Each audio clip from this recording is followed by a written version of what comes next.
Next we are going to cut slabs of clay, and we are going to put it on top of the structure that already we made. This it helps to get the slabs more or less same thickness. We are going to need more than one, more than two.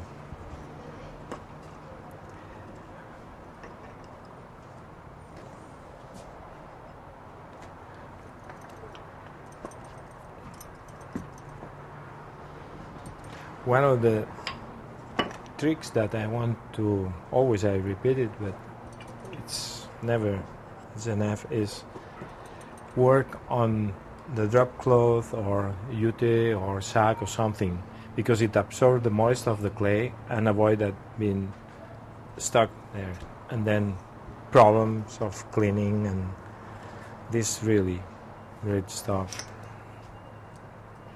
Okay, this is going to be whole one. Anyway, now we're going to start putting clay around here for the neck.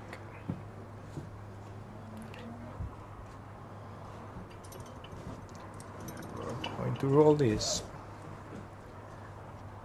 and then we're going to press and hold this together.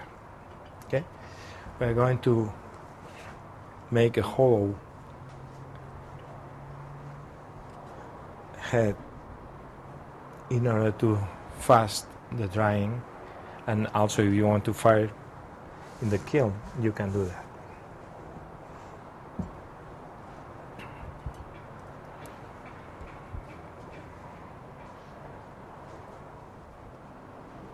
Now we are just pressing this. Let me put this on top of that rolling table, that then you will see better what I'm doing here. We have to press this up in order to fix it. If not, it's going to collapse. We have to build this up.